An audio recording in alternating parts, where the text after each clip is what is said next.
The Bulletin of the Atomic Scientist is the foremost, longest existing magazine dedicated to covering existential risk.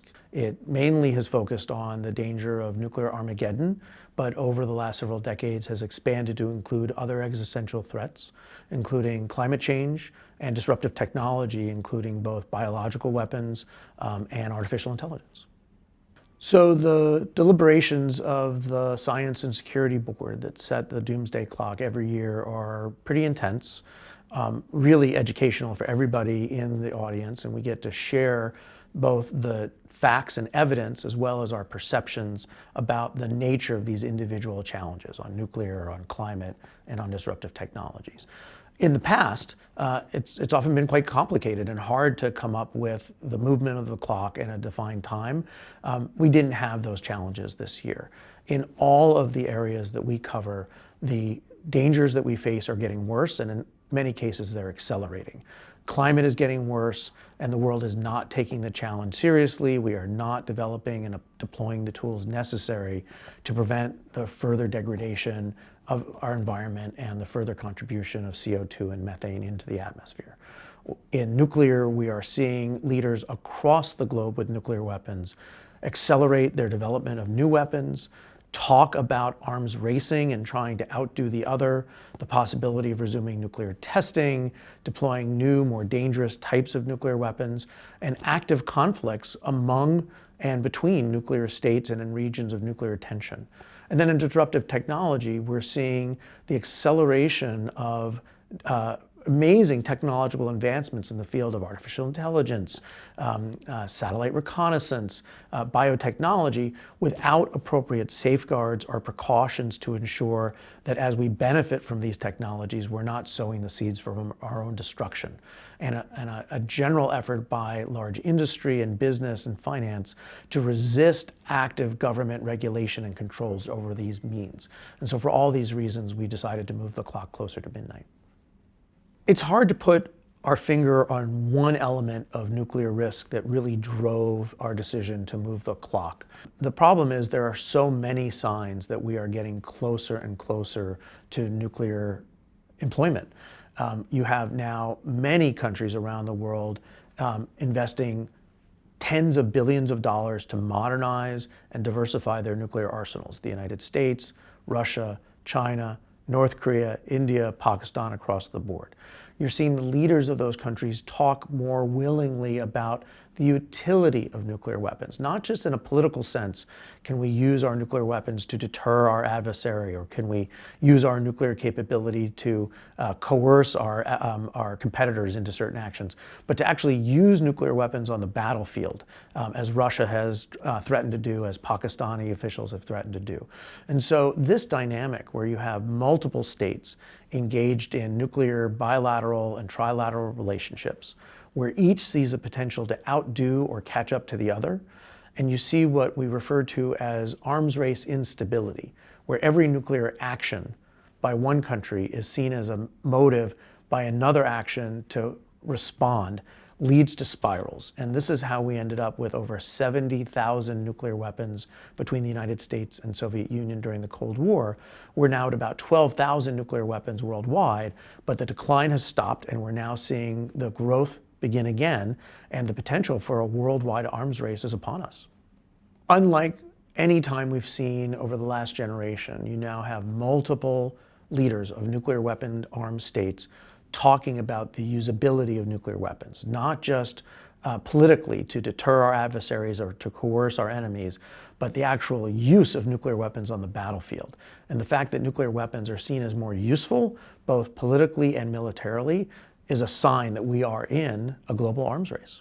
Just in the last quarter of 2025, you saw multiple examples of why we are in a new nuclear arms race. You saw NATO and Russia have parallel nuclear exercises in and around Europe. You saw Russia test not one, but two nuclear-powered novel nuclear delivery systems. And then you saw the President of the United States talk, perhaps without being fully informed, about the need for the United States to resume explosive nuclear testing. These are just a few examples of why we are in a new arms race. This is what an arms race looks like, when every country's nuclear actions spark a nuclear reaction from their adversaries. That's arms racing. So when the United States developed nuclear weapons in 1945, the first thing we did was test it at Alamogordo in July of 1945 to determine whether or not they actually worked. Since then, the United States has conducted about 1,000 nuclear tests, ending in 1992. Russia conducted about 700 of these explosive tests, China about 45, India, Pakistan, and North Korea a handful. We stopped testing in the 1990s for a number of reasons. The arms race was over, the Soviet Union had collapsed, we had done tremendous environmental damage both in our own country and around the world from these tests. But mainly the United States had determined that we could maintain a safe and effective arsenal through science and technology stewardship and without actually explosively detonating these weapons. And so we decided to lock in our technical advantage over Russia and China, who didn't have the same skill sets back in the 1990s. And that's why the statement by President Trump that the United States should resume explosive nuclear testing is so worrisome and really baffling for a lot of people. Not only do we not need to test, but doing so would be a favor to Russia and China and North Korea and others that still have a lot of work they could do to advance their nuclear arsenals. So for a number of reasons, both environmental, security, and from a point of view of global stability, the resumption of nuclear testing is just a really bad and dangerous idea. So it's bad enough that in Europe, you have a nuclear state in Russia seizing the territory of a country that gave up the potential access to former Soviet nuclear weapons, fighting for its survival, and backed by Europe and the United States, which include 3 nuclear-armed states. That alone is dangerous and can spark a nuclear conflict really at almost any moment. In addition to that, you have in South Asia ongoing conflict between 2 nuclear-armed states, which again, because of the fog of war, distrust, could turn into a nuclear conflict rapidly. And then you have a third conflict where you have the United States and Israel, 2 countries with nuclear capabilities, bombing a third country to prevent it from developing nuclear capabilities. So one potential nuclear conflict is bad enough. To have 3 in the course of a year is a disaster in the making and reminds us of why we have to be so focused on the danger that nuclear weapons pose and how they could rapidly go from peacetime to existential crisis. So the challenge on the Korean Peninsula is getting more and more complicated, and I say that as someone who spent time in North Korea in the 1990s when it was complicated enough. Many people believe that the effort to denuclearize North Korea has now failed forever, and the question is, what level of nuclear capability is the world going to have to accept in North Korea? All the while, North Korea continues to develop long-range ballistic missiles and more nuclear weapons every year. But on top of that, you now see a growing demand in South Korea for not just the United States to commit more fully to protect it with its own nuclear weapons, but really to develop its own latent nuclear capabilities. The most recent meeting between President Trump and South Korea's new president led to an agreement where South Korea can build nuclear-powered submarines. For many years, that's been seen as a surrogate to developing uranium enrichment, a precursor to nuclear weapons.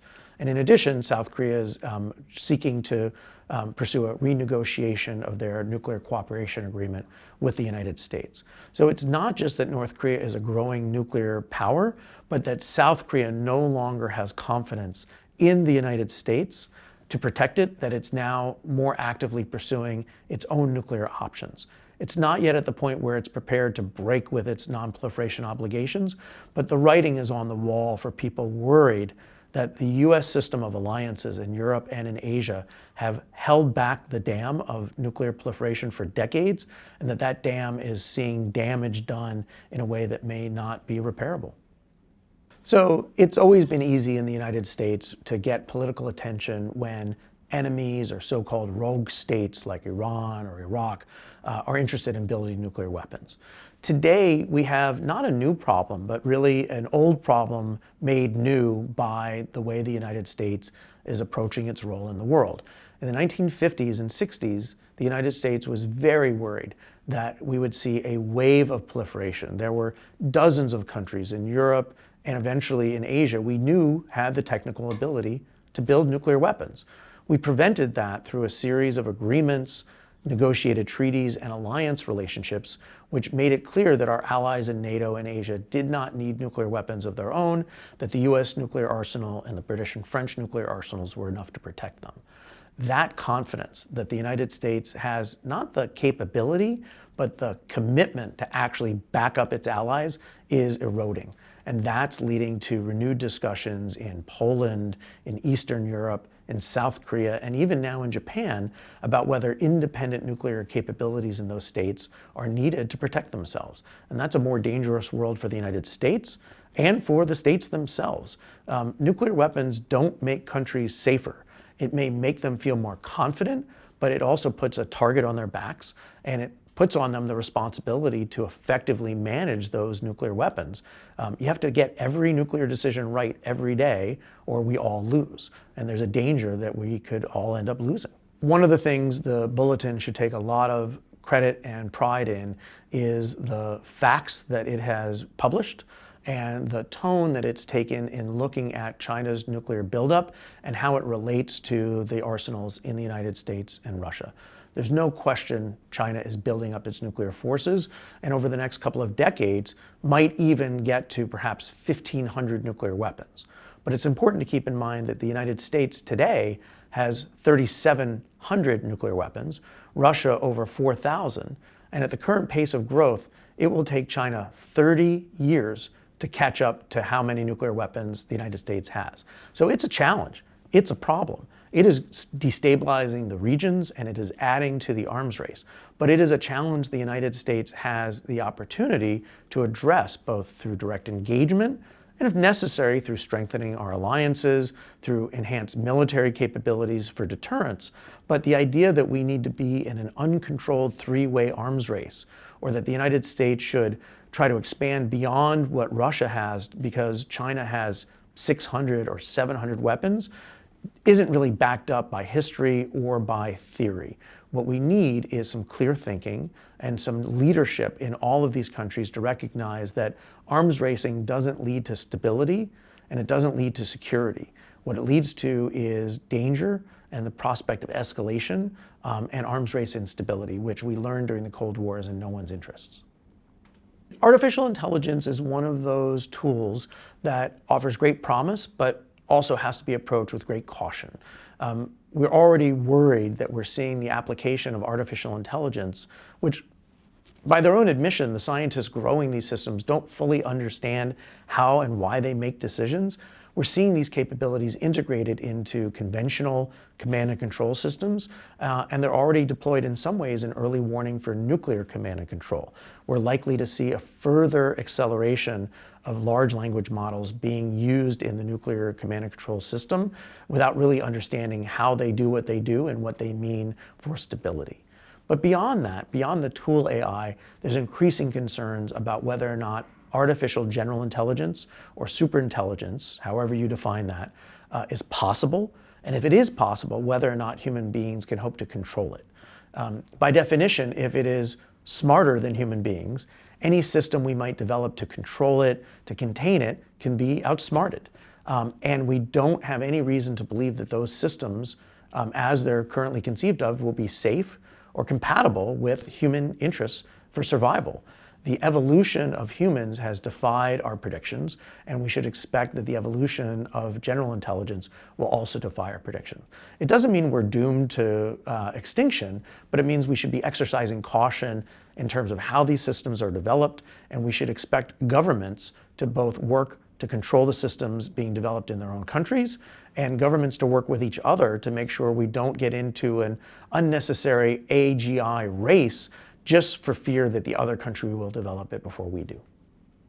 You don't have to be someone who spends all day worried about existential risk to understand how the use of AI is going to lead to the atrophy of skills among people that use it. Look at our students. Kids that are using AI to summarize texts, to provide replies to teachers, or to take notes and then produce written products for grades aren't synthesizing the information they need to actually learn the material. They're simply using a tool to get a result without actually doing the work. In some cases that may be fine, but we know that these students are losing the skills they need to work in the real world. And there's reason to worry that not today and not tomorrow, that our watch officers who are tracking early warning systems will eventually lose the ability to discern what is real and what is AI generated.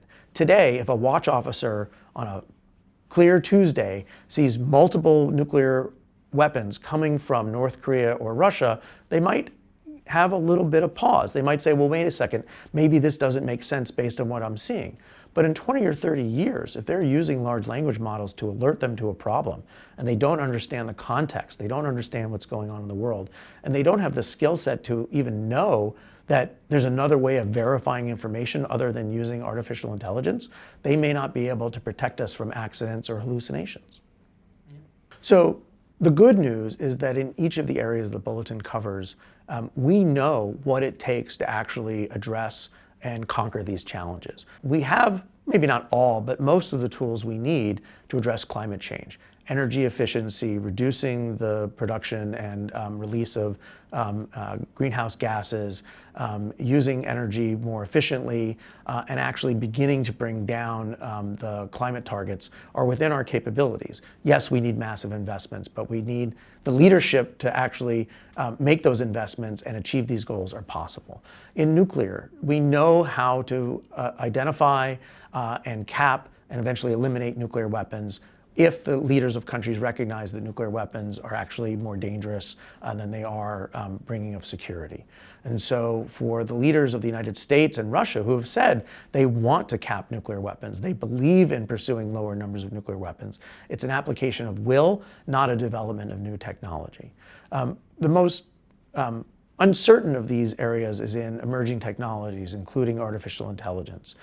But there too, we know that through effective regulation of private industry, we can reduce the risk, if not eliminate it, that these tools will be used to develop biological weapons, or that they might eventually develop into artificial general intelligence that can escape human control and take actions against the interests of humanity. So in all of these areas, we have specific steps that we recommend governments and individuals take in order to move back the hands of time. What we need is an application of will and a recognition that this is only going to get better if we make it get better.